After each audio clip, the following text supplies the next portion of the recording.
Hear all that beeping?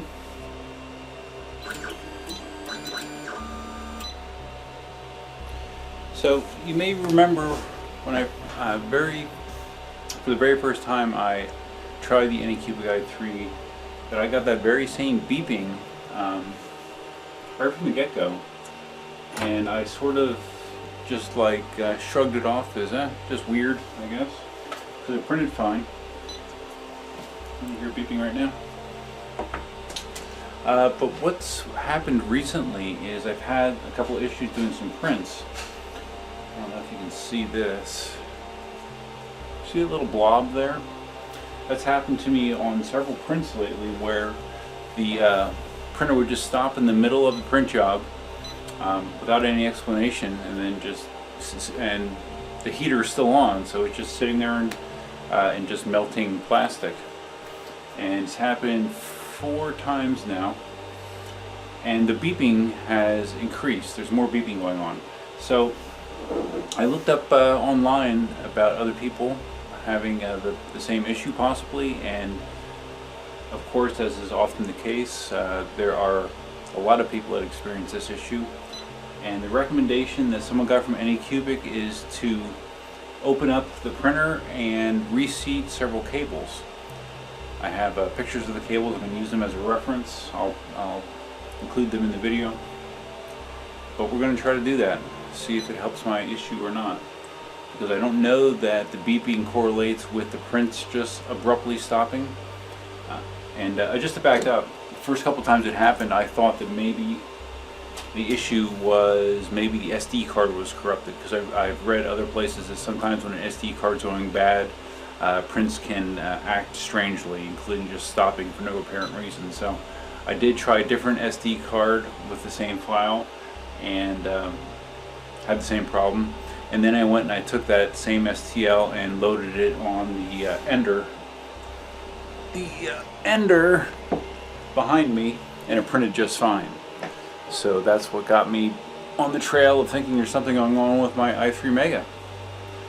So let's open it up. Alright, so basically, from what I saw, you just kind of flip it on end. I have it unplugged, obviously, to get access down below, because this is what we need to take off. So first, I'm going to be removing this crossbar here. And these are all Allen screws as far as I can tell.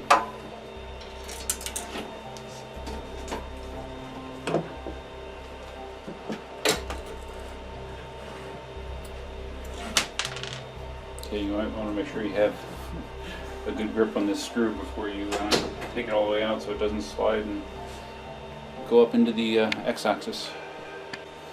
Okay, crossbar's off. As you can see, there's some wires associated with it, so keep that in mind.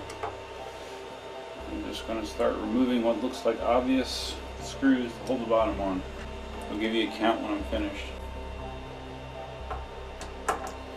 Okay, it looks like it's 8 screws. 1, 2, 3, 1, 2, 3, 1, 2.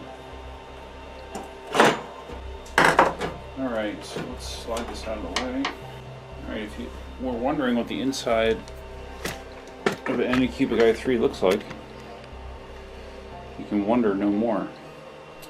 Now, the cables that they're saying that you need to reseat are primarily the ones that are connected to the control panel. So let me get my image so I make sure I'm reseating the correct ones. Okay, I have my images here, which you probably can't see very well. But basically it's saying that the connectors I need to mess with, there's a little buckle connector up here, right behind the, it's part of the control panel board. And then it says to reseat this cable and this side of the cable. Those are the 3 cables that it says you need to worry about, so let's do it.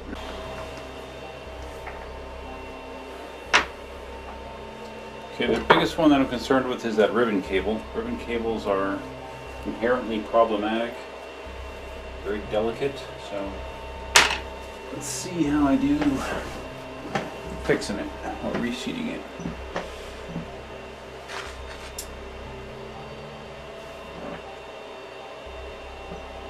Wow, it's really delicate and really small, which isn't a good combination for me. So we call this the buckle connector. Loosen the buckle and reinstall wires.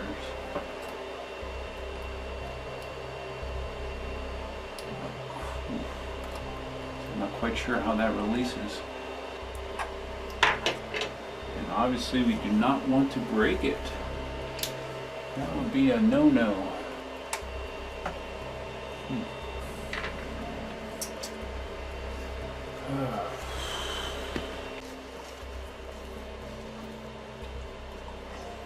Alright, well, it's not easily apparent to me how that buckle connector gets released.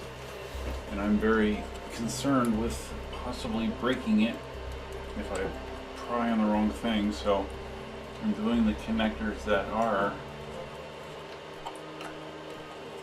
clearly obvious with how they come out. This connector here against the power supply is a little tight. It comes out a lot easier than it goes back in. There we go. Okay. Fully seated.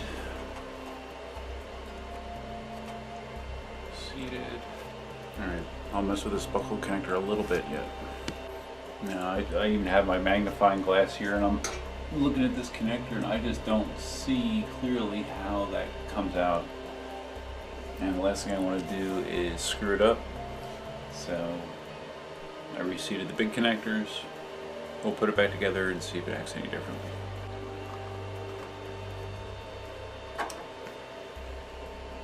Okay, that was my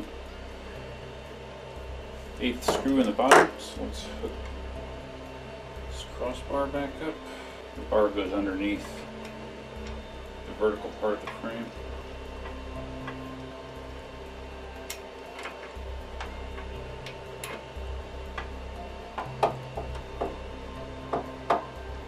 And just start it by hand and then probably get it the rest of the way with the driver.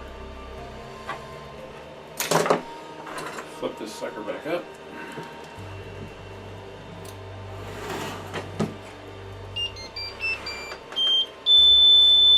And let's try to home it, see what it does.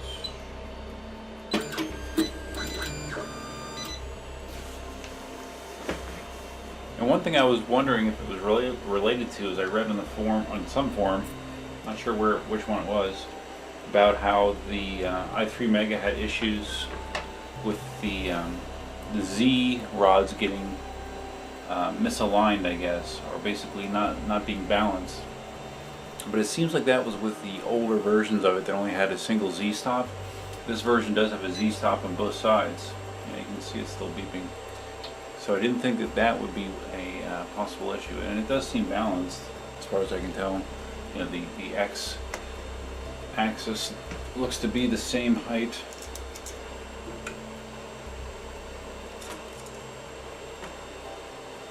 Yeah, looks the same to me. So yeah, I'm not really sure if it's any better or any worse. I guess I'll try to do a print and see what happens. If any of you are familiar with this issue, or you've seen it, or have any ideas, please post them in the comment section below. And if it continues to bomb out in the middle of prints, I guess I'll contact AnyCubic directly and see if they have any ideas for me. So it's a bummer because I really haven't had any issues with this printer, short of the filament detector being a little bit wonky, which I don't use. Other than that, this thing has been great. So I'll report back, let you know what the resolution is. Still have a new printer on its way too. Did you guess what it is? So that's it. Till next time. Definitely out. I just opened up this Solutech filament to do my test on.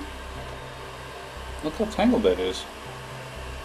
That's literally right out of the shrink wrap.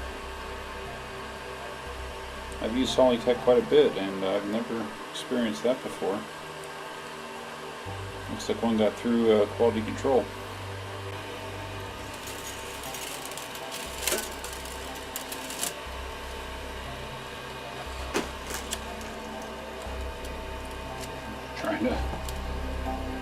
rewind this myself.